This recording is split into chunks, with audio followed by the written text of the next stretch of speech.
다시 모두 흘러가네 청춘 푸른 옷에 실려간 꽃다운 내 청춘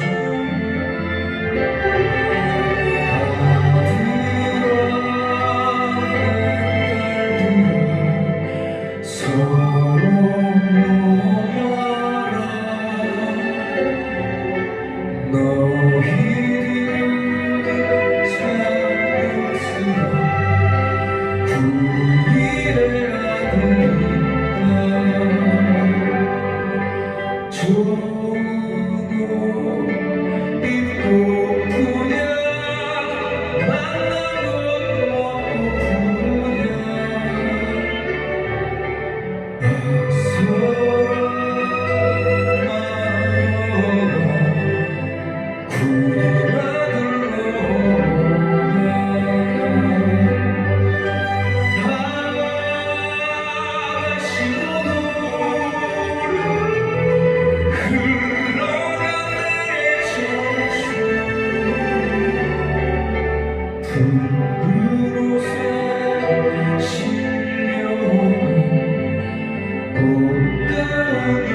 청춘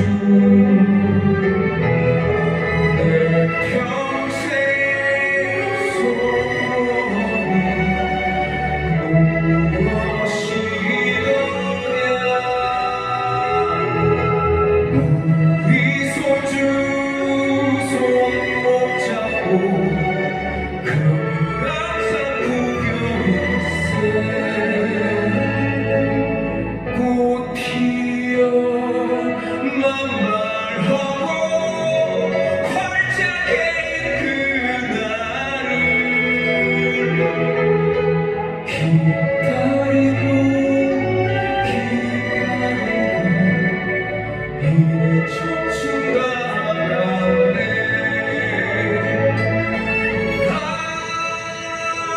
다시 모두 흘러간 내 청춘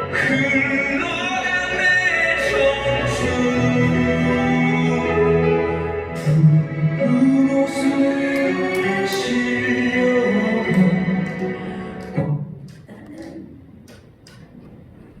3절 가사는 이렇습니다. 내 평생 소원이 무엇이더냐 우리 손주 손목 잡고 금강산 구경일세 꽃 피어 만발하고 활짝 깨인 그날을 기다리고 기다리다 이내 청춘 다 갔네. 아 다시 못 올 흘러간 내 청춘 푸른 옷에 실려간 꽃다운 이내 청춘. 제가 학교 다닐 대학생 시절에는 떼모가라도 아주 많이 불리게 됐습니다만 우리가 이 의식을 통해서 깨달을 수 있는 인류사적 교훈이 있다면 한마디로 이렇게 요약할 수 있을 것입니다. 자유는 결코 공짜가 아니라는 것입니다. 자유는 반드시 대가를 지불해야 한다는 것이죠. 근데 이 위대한 교훈을 전파하고 있는 또 하나의 중심적 장소가 있다면 그것은 6.25 전쟁이 일어났던 우리 한반도가 아니라 미 합중국 수도인 워싱턴 DC라고 하는 매우 역설적이고 아이러니한 그런 사실이 있습니다. 여러분 미국 그 수도인 워싱턴 DC를 방문하면 그곳에 워싱턴 그 DC 안에 한국전 기념공원이라는 곳이 있습니다.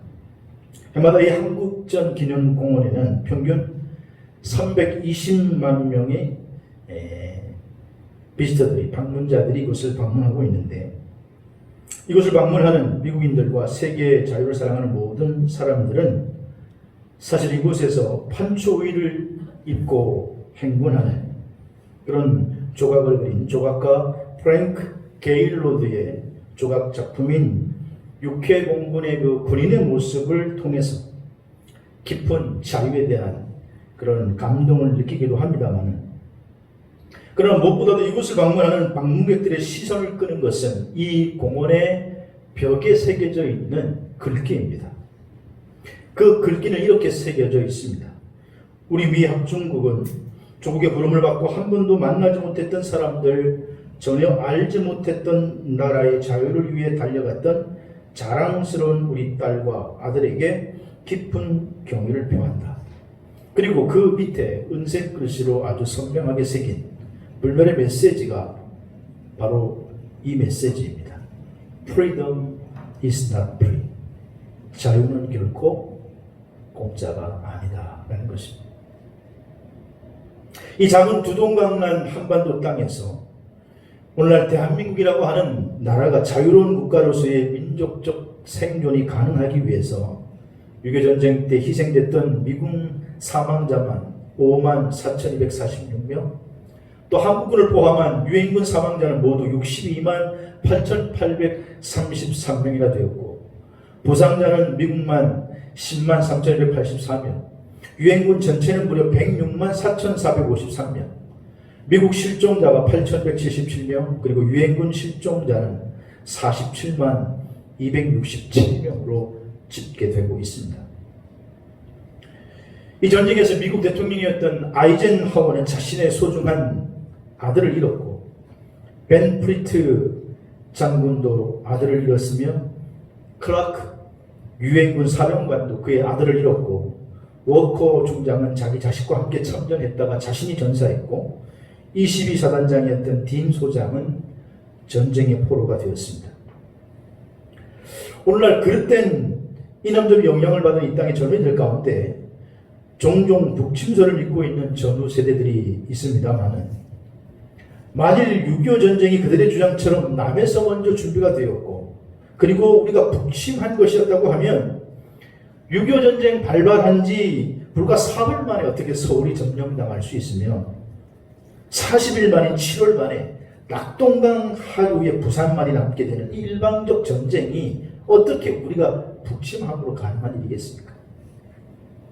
당시에 남한은 총 병력이 10만 4,993명, 북한 병력은 20만 3,480명으로 북한이 남한보다 갑절이나 더 많은 병력을 소유했고, 남한은 당시에 한 대도 없는 탱크 자주포가 북한은 242대나 탱크만, 그 다음에 자주포만 176대나 보유하고 있었고, 항공기는 남한의 그 작은 연락기를 포함해서 총 22대가 남한은 고작이었지만 북한은 211대를 보유하고 있었다고 합니다. 이렇게 병력이 어마어마한 차이가 있었는데 어떻게 남한이 북한에 대한 침공을 시도할 수 있었겠습니까? 이런 열세의 전쟁에도 불구하고 오늘날 대한민국이 자유로운 국가로 생존할 수 있었던 것은 아무리 생각해도 그것은 하나님의 은혜요, 또한 이 민족을 향한 희생한, 기도한 믿음의 선진들의 기도의 응답의 결과인 줄로 믿습니다. 우리 기독교회는 국경이 없지만 그러나 기독교인들에게도 분명히 조국은 있고, 한 나라의 백성으로 조국을 위해 기도하는 것은 여전히 우리 그리스도인들의 거룩한 책임이 아닐 수 없습니다. 예수님도 당시에 이스라엘 민족의 구성원으로 망해가는 조국 이스라엘과 수도 예루살렘의 멸망을 예견하시면서 탄식하며 울며 기도하셨다고 성경은 말하고 있습니다. 그분의 기도는 거룩한 습관이었고, 나라를 위한 관심은 그분의 가장 중요한 기도 제목 중에 하나이셨던 것입니다.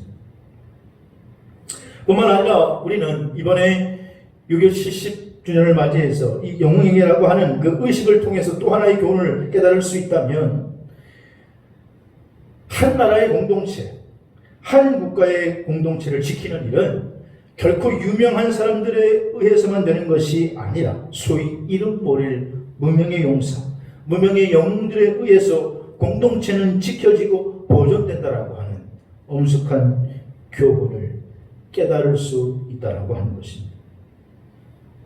오늘 우리가 함께 읽은 본문 느헤미야 11장과 이어지는 12장에는 소위 바벨론 포로 이후에 이제 느헤미야와 그의 백성들이 고국으로 귀환한 이후에 예루살렘 성벽을 건축하고, 이제 그들은 그 성 안을 아름답게 가꾸고 관리하는 일에 많은 사람들을 모으고 그 일에 많은 사람들이 또 헌신하게 됩니다. 이 일을 위해서 유다 백성들은 자원하여 무명의 영웅들이 헌신하게 되었던 것입니다. 이제 성경은 오늘 본문 느헤미야 11장과 12장에 걸쳐서 그들의 이름을 자세하게, 어쩌면 이걸 굳이 기록해야 하나라고 생각이 들 수도 있지만, 그러나 이 이름 모를 영웅들의 헌신이 아니었으면 조국은 다시 일어날 수 없었기에 그들은 무려 2장이나 걸쳐서 그들의 이름을 일일이 기록하고 기념하고 있다고 하는 것입니다. 우선 본문이 시작되는 1절을 보면 백성의 10분의 1이 예루살렘 성내에서 살도록 제비를 뽑아서 인구를 재배치하는 작업부터 시작했다라고 성경은 말하고 있습니다. 그리고 느헤미야 11장 2절을 보시면 아주 흥미로운 사건이 기록되어 있죠. 2절을 보시면 예루살렘에 거주하기를 자원하는 모든 자를 위해서 백성들이 복을 빌었느니라, 그렇게 말씀하고 있습니다. 여러분, 우리가 일반적으로 얼른 생각하면 보통 사람들에게 당신은 어디서 살고 싶습니까? 당신이 한번 살 주거지를 선택해 보십시오 라고 얘기하면 대부분 다 살기 편한 환경을 가진 곳을 택할 것입니다. 그리고 그 가운데 하나는 분명 그 나라의 수도이겠죠. 많은 사람들이 모여있고 수도는 환경적으로 또한 다른 지역보다 더 윤택할 것입니다. 여러분에게 주거지를 한 곳 마음대로 선택해서 살라고 하면 여러분은 어디를 선택하겠습니까? 1순위가 강릉이겠죠? 대답이 없으시네. 아마 우리 보고 선택하라고 하면 강릉을 선택할 분도 계시겠지만 강릉이 아니라 강남을 선택할 분도 계실지 모르겠습니다. 근데 당시에 이스라엘의 수도 예루살렘, 그 예루살렘 성에 산다라고 하는 것은 아주 위험스러운 일이었습니다. 왜냐하면 이제 포로에서 해방된 지 얼마 되지 않았고, 그리고 아직 예루살렘 성내가 정되지 못한 상태였기 때문에, 거기다 끊임없이 예루살렘 성은 이민족들의 전쟁에 노출되어 있는 그런 도시였기 때문에 전쟁만 나면 1차로 공격 대상이 되는 첫 번째 공격 목표가 되는 것이 바로 예루살렘 성이었습니다. 그러니 사실 자기 나라의 수도라 할지라도 별로 거기에서 살기를 주저하게 되는 것이죠. 그런데 오늘 2절을 보시면, 근데 그 이스라엘의 수도였던 예루살렘에 거주하기를 자원하는 자, 그러니까 위험 부담을 무릅쓰고라도 내가 여기에 거주하며 도시를 도시답게 만들고 이제 수도를 수도답게 만들기를 자원하는 그들이 있었고, 그리고 그들을 위해서 이스라엘 백성들은 마음을 모아 그들을 축복하기를 빌었다라고 오늘 본문은 기록하고 있는 것입니다. 그리고 이어지는 3절 이하에서는 이렇게 예루살렘 성에 살기를 자원하면서 그들에게 맡겨진 그런 일들 앞에 소위 헌신했던 무명의 자원봉사자들의 이름을 일일이 기록하고 있는 것이죠. 다시 말하면 소위 무명의 용사들의 헌신 덕분에 예루살렘은 다시 일어설 수 있었고 다시 영광스러운 역사를 만들어갈 수 있었다라고 하는 것을 인정하고 싶어 했던 것입니다. 그래서 우리는 여기서 소위 이름 없이 헌신했던 축복받아 마땅한 자원봉사자들의 명단을 보면서 그들이 어떤 일에 헌신했기에, 그들이 어떤 일에 자원했기에 다시 그 성읍이 설 수 있었고 예루살렘이 다시 명예를 회복할 수 있었는지, 또한 그들이 헌신했던 그 삶의 영역은 오늘 시대를 초월해서 지금도 동일하게 하나님의 백성들이 헌신해야 할 소위 헌신에 마땅한 영역들이라고 말할 수 있기 때문에 오늘 본문 말씀을 통해서 우리가 배워야 할, 또한 우리가 다시 돌아봐야 할 헌신의 영역은 무엇이 있을까에 대해서 나누어 보도록 하겠습니다. 첫째로는 먼저 성전 사역에 대한 헌신자가 있었다라고 하는 것입니다. 오늘 본문 11장 11절 12절을 보시면 11절은 이렇게 시작하죠. 또 하나님의 전을 맡은 자 스라야이니 그는 힐가야의 아들이요. 하나님의 성전을 맡은 자, 다시 말하면 하나님의 성전의 일을 맡은 자가 있었는데 그 사람의 이름이 스가랴였다, 그렇게 스라야였다, 그렇게 말하고 있습니다. 뿐만 아니라 그 성전에서 일했던 사람이 있어야 했을 뿐만 아니라 12절에 보시면 그 사람이 성전에서 그 사람만 일했던 것이 아니고 12절에는 무려 이 성전의 여러 가지 일을 담당했을 텐데 그 여러 가지 하나님의 전 성전의 일을 담당했던 자가 몇 명이었다고 기록하고 있느냐? 몇 명입니까? 모두 822명이라고 기록하고 있습니다. 822명. 적은 숫자가 아니죠. 이 대단한 사람들이 예루살렘 성전 안에 자원에서 거주하면서 내가 헌신하고 희생해서 하나님의 성전의 사역을 감당하겠다고 예루살렘 성전 안으로 들어갔고 이 성전 일을 헌신했다라고 하는 것입니다. 그럼 이것은 어떤 의미가 있을까요? 물론 성전 안에는 다른 일들이 여러 가지 많이 있었겠지만 그들은 먼저 무엇보다도 이제 우리나라가 회복되기 위해서 하나님의 나라, 하나님의 백성이 다시 서기 위해서는 하나님의 성전 사역이 먼저 서야 되겠다라고 하는 소중한 마음을 가진 자들이 무려 이렇게 많이 있었고 그들은 예배의 가치를 인정하면서 다시 말해서 주님 앞에 우리가 바로 예배하지 못했기에 이 나라의 민족이 어려움을 겪고 마음의 서러움을 당했으니 이제는 주님 앞에 예배하는 일부터 먼저 세워야 되겠다고 헌신하는 사람들이 이렇게 많게 되었다라고 하는 것이죠. 사랑하시는 여러분, 삶이 고단하고 힘들어도 하나님 앞에 성령 충만한 예배를 한번 드리면 예배를 통해서 우리 마음에 기쁨이 생기고 하나님이 부어주시는 평안함이 흘러넘치고 하나님의 능력을 덧입게 되는 줄로 믿으시기를 바랍니다. 하나님이 우리가 허락하신 예배를 통해서 우리는 삶의 에너지를 얻을 수 있는 것입니다. 그렇다고 한다면 이 예배는 얼마나 소중한 것입니까? 그리고 이 예배를 예배답게 드리기 위해서 예배를 돕고 섬기는 일 또한 얼마나 소중한 일일까요? 그래서 이 많은 사람들이 내가 이 일을 자원하여 헌신하겠다고 나서게 된 것이죠. 사실 여러분, 물론 구약 성전 개념이 오늘 신약 시대를 살아가는 우리들에게 동일하게 적용될 수 없습니다만은 그러나 구약에 적용했던 그 예배가 지금도 동일하게 소중한 것이라면 또 그 예배가 우리가 나중에 천국 가서도 하나님 앞에 드릴 가장 중요한 특권이라면 그렇다면 이 예배를 예배답게 드리는 일에 수종드는 일 얼마나 소중한 일일까요? 또한 이 예배의 소중한 가치를 가르치기 위해서 다음 세대에게 예배의 가치를 가르치는 일 또한 얼마나 소중한 일일까요? 오늘 한국교회의 다음 세대가 없다 말하는 것은 지금 가정 안에서 이 예배의 소중함의 가치가 다음 세대에 계승되지 않기 때문에 이런 일이 벌어지고 있는 것입니다. 그런데 만약 그 당시에 성전사에게 헌신하는 일꾼들이 없었다면 그들은 어떤 모습으로 지금 살아가고 있었을까요? 또한 오늘 우리가 여전히 계속해서 우리가 다음 세대에 하나님 앞에 예배를 드리는 일이 이 소중함의 가치를 등한시한다면 만약 계속해서 가르치지 않는다면 그리고 그래서 더 이상 복음의 영광이 하나님의 자녀들에게 누려지지 못하고 계승되지 못한다면 우리는 역사의 주인이신 하나님 앞에 마지막에 어떤 모습으로 서게 될까요? 그래서 여러분, 무엇보다도 가장 값어치 있는 일은 예배의 사역이 우선시되고 예배가 하나님 앞에 바로 서게 되는 것입니다.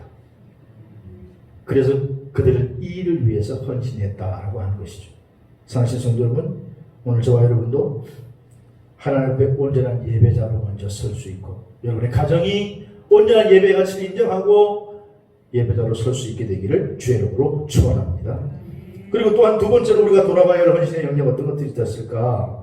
오늘 본문 16절에 보면 먼저 예배에 대한 자원봉사들이 있었고 두 번째는 성전을 둘러싼 관리 사역에 대한 헌신자들이 있었다. 그렇게 말씀하고 있습니다. 16절 보시면 이렇게 얘기하죠. 11장 16절로 넘어가서 보시면 16절에 또 레위 사람의 족장 삽부대와 요사바시니 두 사람의 이름이 나오는데 삽부대와 요사바시니 그들은 하나님의 어떻게 해요?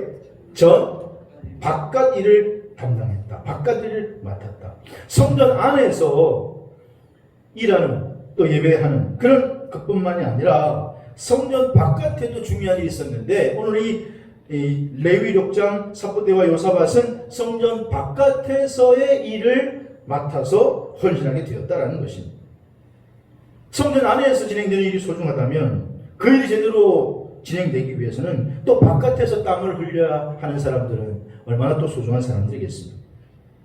아마 그러나 이들은 어쩌면 성전 바깥에서 사역을 하다 보면 성전 안의 사람들의 시선이 눈에 띄지는 않았겠습니다만은, 그리고 또 때로는 잡다한 그런 사역을 감당해야 했겠습니다만은, 그러나 이들의 수고 때문에 성전 안에서 하나님 앞에 집중해서 예배할 수 있는 일이 들어졌다고 한다면 이 또한 얼마나 소중한 일이었겠느냐는 것. 그래서 19절에 보시면 한 걸음 더 나아가서 성전 문지기들이 부지런히 성을 지키고 성전 안으로 가는 사람을 인도하는 이런 일이 다 성전 바깥에서 벌어진 일이었는데, 그 일을 위해서도 이 레위족장 두 사람 말고도 오늘 19절에 보시면 무려 172명이나 이 일을 감당했다라고 하는 거예요. 여러분, 이게 오늘날 현대교회의 정황에 비춰본다면 어떤 사역이라고 말할 수 있느냐? 소위 성전 바깥에서 우리를 위해서 차량 봉사도 하고 또 안내도 하고 주차도 하고 또 설거지도 하고 하는 분들이 다 이 성전 바깥에서 하는 사역이라고 말할 수가 있을 것입니다.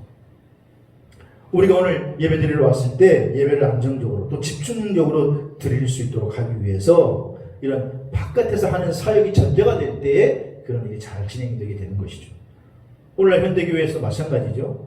예배를 보면 처음 온 분들을 위해서 안내하고 또 식사할 수 있도록, 교제할 수 있도록 밥을 하고 봉사하는 이들의 사역이 얼마나 중요한지 모른다는 것이죠. 그런데 여러분, 혹시 이런 중요한 사역을 하는 분들을 위해서, 봉사하는 분들을 위해서 여러분 마음속 깊이 한번 감사의 표현을 해보신 적이 있나요? 오늘 현대교인들은 대부분 성전 입구에서부터 들어오면 누가 나를 터치할까봐, 누가 나를 안을 찰까봐 오히려 부담스러워가지고 눈길도 제대로 마주치지 못할 때도 많잖아요. 근데 우리가 어느 자리에서나 오늘 이런 분들에게 따뜻한 눈빛으로 참 수고하십니다, 얼마나 수고가 많으세요, 이렇게 한마디 건네는 건 참 너무나도 귀중하고 고마운 일이라는 것이.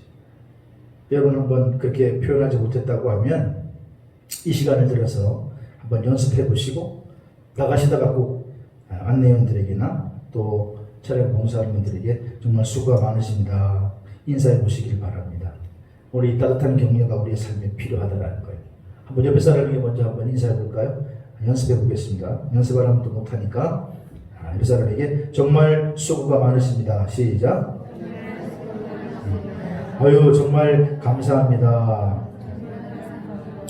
오늘 한번 나가면서 그렇게 하면 안내하는데 격려를 받을 것이고, 또 이름도 없이 빚도 수고하는 분들 지치다가도 말 한마디에 격려를 받게 될 줄로 믿습니다. 그리고 이런 분들이 또 지치지 말아야 할 이유는요, 여러분들의 수고를 아무도 기억하지 못하는 것 같아도 성전에 바깥에서 일하는 사람들의 오늘 이름을 일일이 기록하고 있는 것처럼 우리 하나님은 여전히 지금도 불꽃 같은 눈으로 여러분의 헌신을 기억하고 계시는 줄로 믿으시기를 바랍니다. 하나님은 결코 하나도 놓치지 아니하시고 다 기억하고 기록하고 계시다고 하는 거예요. 그래서 오늘 이분들이야말로 잊혀져서는 안 될, 그리고 또 잊혀질 수 없는 하나님 나라의 이름 없는 영웅들이라고 말할 수 있는 것이죠. 이런 관리 사역에 대한 것이. 또 세 번째로 우리가 돌아봐야 할 잊혀지지 않을 사역은 뭘까? 오늘 11장 17절에 보시면 이렇게 소개하고 있습니다. 기도 사역에 대한 헌신이 있었다는 거예요. 기도 사역에 대한 헌신. 자, 오늘 17절에 보시면 매우 낯선 한 사람을 우리에게 소개하는데 11장 17절을 보실까요? 거기에 어떤 사람이 나오느냐? 또 아삽의 자손 삽디의 손자 미가의 아들 누구예요? mat다냐니. 이스라엘 사람들은 항상 이 누구를 소개할 때 아버지, 할아버지 몇 대 거쳐서 소개합니다. 그런데 누구를 소개하냐 봤더니 아삽의 증손 삽디의 손자 미가의 아들 mat다냐. 그러니까 증조, 이게 뭐예요? 증조 할아버지까지 올라간 거죠 지금. 그러다가 할아버지 아버지 해가지고 마따냐라고 하는 사람을 소개하고 있다는 거예요. 근데 이 사람이 어떤 일을 했느냐 보니까 그는 기도할 때에 뭐예요? 감사하는 말씀을 인도하는 자가 되었고, 기도할 때 감사하는 말씀을 인도하는 자가 되었다. 오늘 이 기도할 때 감사하는 말씀을 인도하는 자로 마따냐를 소개하는데, 이게 오늘 무슨 사역인지 오늘 현대교회에서는 정확하게 좀 추측할 수는 없어요. 근데 어쨌든 확실한 것은 그가 기도하는 사역 가운데 어떤 일을 맡아서 헌신하게 되었다는 거예요. 여러분, 지금이나 예전이나 하나님 앞에 가장 중요한 사역 가운데 하나는 기도하는 사역인 줄로 믿으시기를 바랍니다. 그리고 그 기도하는 사역 가운데도 특별히 중요한 기도가 뭐냐? 중보기도다, 그렇게 말할 수 있어요. 중보기도.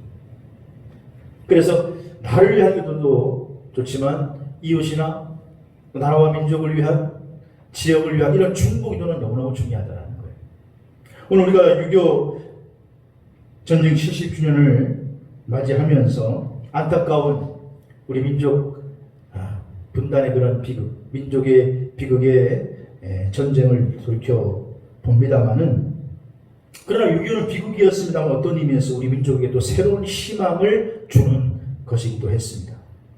왜냐하면 사실 1907년 평양 대부흥 운동이 일어난 이후에 한국 교회가 부흥을 결정적으로 경험하게 된 그 시기가 6.25 사변 직후였기 때문에 그렇습니다. 전쟁이 터지니까 하차를 할 수 없는 삶이 시작되니까 사람들이 교회로 몰려오기 시작했습니다. 그리고 그때 산마다 기도원마다 다시 구국재단에 들어서기 시작했고, 사람들의 눈빛이 달라져서 기도했습니다. 우리 조국을 살려달라고, 우리 민족을 지켜달라고. 여러분, 6.25 전쟁을 둘러싼 그 교회의 동정을 기록한 문서를 살펴보면 두 가지의 의미 있는 중보기도 사건이 있었음을 발견할 수 있습니다. 한 번은 6.25 전쟁 발발 후 81일 만에 북한이 밀고 내려와서 낙동강 일대까지 밀고 내려왔기 때문에 이제는 절대절명의 위기 앞에 정말 이제는 밑에 부산 지역이 이제는 뺏기면 나라는 사라지고 마는 겁니다. 그때 그 절대절명의 위기 상황 속에서 300명의 목사님들이 부산 대신동 초등학교에 모여가지고 일주일 동안 금식하고 회개하면서 나라와 민족을 위해서 기도했다고 합니다. 하나님, 우리를 용서해 주시면, 그동안 하나님 앞에 온전히 서지 못했던 우리를 용서해 주시면, 우리에게 다시 한번 기회를 주시면 하나님 온전히 섬기겠습니다. 그래서 회개하면서 눈물 뿌려 기도했겠죠. 이제는 나라가 없어질 위기니까. 그런데 그때가 바로 장마철이었음에도 불구하고 비가 오지 않아가지고 화창한 날씨가 계속되는 바람에 B-29라고 하는 비행기가 낙동강을 3일간 폭격해서 북한이 낙동강 전선까지 밀고 내려오는 것을 막아내는, 보전하는 그런 사건이 일어나게 됐다라고 하는 것이죠. 그래서 그때 거기에 모인 목사님들은 다 이것은 우리가 정말 부르시죠 기도했더니 하나님이 들으셨다라고 하는 확신을 가지고 있었다고 합니다. 또 뿐만 아니라 조금 지나고 이제 밀려서 다 피난민들이 부산으로 몰려들지 않습니까? 그러니까 이제 부산밖에는 없는 거예요.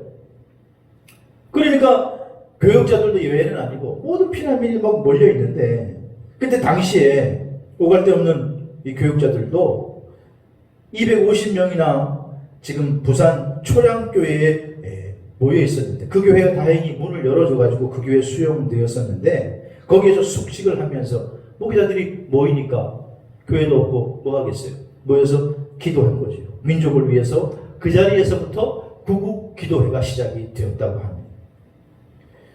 그 기도회는 당시 경남도지사였던 초량교회 양성봉 장로님을 비롯해서 부산으로 피난 내려왔던 이승만 대통령, 이승만 대통령의 평가는 찬반이 있습니다만 어쨌든 이승만 대통령도 그때 기도회에 참가했고, 또 한상동 목사님이 중심이 돼가지고 목회자들이 먼저 가슴을 찢는 회개 운동이 벌어졌다고 합니다. 강력하게 거기에서 회개하면서 기도하게 됐을 때 하나님 이 민족을 살려주시옵소서. 자유민주주의를 지켜주시옵소서. 유교 사람으로 이 민족이 풍전 위기를 겪고 있습니다 라고 기도했을 때에 오늘날 그 초량교회 홈페이지에 가보면 당시의 교회 역사를 기록한 그 교회 역사의 기록 일지에 보면 이렇게 기록되어 있었다고 합니다. 6.25 사변으로 피난 동포 수용, 국난 극복 수양회에서 통해 운동을 전개하다. 당시의 교인들과 목회자들이 모여서 통해 운동을 펼쳤는데 그리고 나서 그 기도회가 끝난 다음에 어떤 일이 벌어졌느냐, 누구도 예상하지 못했던 기적 같은 일이 벌어졌는데 그게 바로 뭐냐, 9월 15일 날 메가더 장군의 소위 크로마이트라고 하는 작전명, 우리가 인천 상륙 작전이라고 알고 있는, 사실 군에서는 그 작전이 성공할 확률이 5,000분의 1이라고 하는, 불가능하다라고 하는, 그래서 많은 미국 장교들이 당신과 대통령 나가기 위해서 그러냐, 왜 이 무리한 상륙 작전을 펼치려고 하느냐라고 메가더를 비난하고 메가더에게 협력을 하지 않았음에도 불구하고 메가더는 이 작전을 펼치고 이 작전을 성공함으로 말미암아 전세가 역전해서 자유와 번영의 땅을 지킬 수 있었는 줄로 믿습니다. 근데 당시 이 기도를 통해서 이 기도가 끝난 후에 인천 상륙 작전이 펼쳐지고 전세가 역전되었기 때문에 당시에 모여있던 목회자들은 이것은 기도의 힘으로 응답되었음을 누구도 의심하지 않고 확신했다고 회고하고 있는 것이죠. 그리고 당시 기도회에서 날마다 하루 빼놓지 않고 불렀던 찬송가가 있어요. 그게 뭐냐면 옛날 어른들이 많이 부르던 찬송가 가운데 하나인데 지금은 387장이 들어요. 옛날에는 440장, 통일 찬송가는 440장. 혹시 뭔지 아세요? 멀리 멀리 갔더니 처량하고 고나며 슬프고도 외로워 정처 없이 다니. 복음성가만 부르니까 잘 모르세요? 예수 예수 내 주여 지금 내게 오셔서 떠나가지 마시고 어떻게 해요? 그 다음 가사가 길이 함께 하소서. 옛날 어른들이 찬양 참 많이 했어요. 멀리 멀리 갔더니 어디까지 멀리 가냐면 저 부산까지 멀리 갑니다. 처량하고 고나며 슬프고도 외로워 정처 없이 다니. 피난민들이 정처 없이. 그러면서 이 찬양을 부르면서 밤낮으로 기도했을 때 하나님께서 이 나라의 민족을 지켜주신 줄로 믿습니다. 여러분, 요즘 우리가 남북 관계가 경색이 되면서 걱정이 많습니다만은, 야, 이따가 또 이거 뭐 통일이 코앞에 온 것 같은데 또 영영 늦춰지는 거 아닌가? 그러나 통일은 어느 한 사람에 의해서, 한 정치인에 의해서 되는 것이 아니라 지금도 기도하는 한 사람에 의해서 시작되는 줄로 믿으시기를 바랍니다. 사실 독일 베들린 장벽이 무너진 것도요, 정치적으로 야합해가지고 무너진 게 아니에요. 정치적으로 파업해서 무너진 게 아닙니다. 여러분, 독일 평화의 시작은 1989년 5월 독일의 라이프치히에서 유서 깊은 니콜라이 교회에서 소수의 성도들이 기도하면서 시작됐다는 사실을 아십니까? 촛불 기도회를 통해서 일어나기 시작한 게 나중에 결국 동독과 소독이 그 이념의 벽이 무너지고 민족이 하나 되게 된 것이죠. 지금도 기도하는 자들에 의해서 우리나라의 진정한 복음의 평화 통일은 반드시 올 줄로 믿으시기를 바랍니다. 오늘 본문에도 보면 이 막다냐라고 하는 기도하는 역할을 했던, 기도하는 사역을 했던 이 무릎 꿇는 사람을 통해서 하나님의 일은 진행되었던 것이고, 그리고 교회의 사역은 지켜졌던 것이죠. 성전의 사역은 활발하게 이루어지게 되는 것입니다. 오늘날도 마찬가지입니다. 하나님의 역사는 기도하는 자들에 의해서 지금도 벌어지게 되는 줄로 믿으시기를 바랍니다. 그리고 이 기도의 사역에 동참하시기를 바랍니다. 코로나로 두려워하지 마시고 새벽에 나와서 하나님 앞에 기도하고 간구하고, 그리고 예배를 통해서 하나님 깨달을 건 깨닫게 하시고 이 사태를 빨리 종식시켜 주시옵소서. 내 삶의 터전과 이 나라의 민족을 위해서 기도할 수 있기를 주의 이름으로 축원합니다. 제가 순교자 주일만 되면 소개하는 예화가 있습니다. 바로 비목이라고 하는 예화죠. 1964년 경기도 포천 백암산 비무장지대에 배속된 한 초급 장교 한 사람이 있었습니다. 이 사람은 빨간 단풍이 물들어가던 초가을 오후에 순찰을 나섰다가 양지바른 비무장지대 산 모퉁이 한 구석에서 이끼 낀 돌무더기 하나를 발견합니다. 자세히 보니 돌무더기 한쪽에는 보시는 것처럼 녹슨 철모 하나와 썩은 나무 든 것 같아 보이는 팻말 하나가 서 있는 것을 발견하게 되죠. 들어봤더니 나무 팻말에는 어떤 글자가 쓰여져 있는지 글자가 지워져서 알 수 없었습니다만, 그러나 직감적으로 이 초급 장교는 자기 또래의 젊은 무명용사가 6.25 전쟁 때 싸우다가 민족 공동체를 위해서 전문을 바치고 산화한 광경이 떠오르게 됩니다. 그리고 누군가가 그 짧은 순간이지만 자신의 친구의 그 죽음 앞에 전우회를 발휘해서 작은 무덤을 망정 급하게 만들어 놓고 그의 헌신과 희생을 기억하기 위해서 몇 글자를 써서 비목을 만들어 놨을 것이라는 생각이 떠오르게 되었습니다. 그때 갑자기 초급 장교의 마음은 뭉클해지고 그의 가슴에 감동이 밀려왔습니다. 그리고 그 자리에 그냥 있을 수만은 없었습니다. 한동안 상령에 잠겨있던 그는 갑자기 주머니에서 종이 한 장을 꺼내고 나무 팻말을 바라보며 과연 이 팻말에 적혀있는 글자가 무엇일까 곰곰이 생각하다가 그는 즉시로 자기의 머릿속에 떠오르는 시 하나를 적어 내려가기 시작하죠. 그리고 누군가 나중에 이 시에 곡을 붙여서 탄생한 국민가곡이 바로 유명한 비목이라고 하는 곡이죠. 그 비목의 사연은 이렇게 진행된 것입니다. 비목의 가사는 이렇게 시작되죠. 조연히 쓸고 간 깊은 계곡, 깊은 계곡 양진역이요. 비바람 긴 세월도 이름 모를 비목이요. 사랑하신 여러분, 그렇습니다. 이 비목의 사연은 잊혀지지 않았습니다. 무명의 용사일 망정, 이름 없는 영웅일 망정, 그의 이름은 우리의 가슴속에 기억되고 있습니다. 조국을 위해 헌신했던, 살아있던 그의 희생은 우리의 가슴속에 남아있습니다. 그 사람 이름을 정확하게 몰라도 조국을 위해 살아해간 그의 이름을 기억하고자 노래를 만들었고 그것은 우리의 입에서 입으로 오늘도 불러지고 있는 것이죠.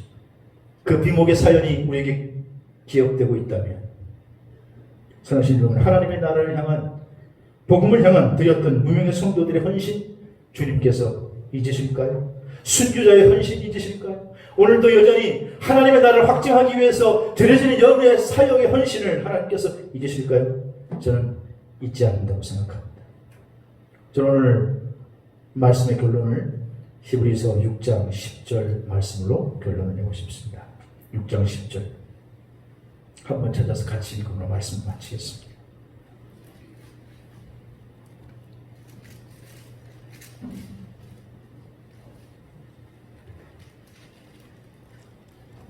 히브리서 6장 10절 시작. 하나님이 불의치 아니하사 너희 행위와 그 이름을 위하여 나타낸 사랑으로 이미 성도를 섬긴 것과 이제도 섬기는 것을 잊어버리지 아니하시니라. 할렐루야. 하나님은 잊지 않는 줄로 믿으시기 바랍니다. 잊어버리지 아니하시는 하나님.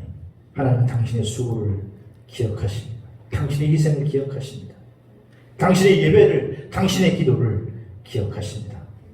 오늘날 힘든 일이 있거든 하나님 앞에 드려지는 이 헌신과 희생을 하나님 분명히 기억하고 계신다는 사실을 기억하시고 마지막 삶의 결산날에 하나님 나라에서 하나님께서 너의 사역이, 너의 헌신이, 너의 희생이 축복이었다라는 주의 음성을 듣는, 그리고 그 행복을 놓치지 않는 저와 여러분 될 수 있기를 주의 이름으로 축복합니다.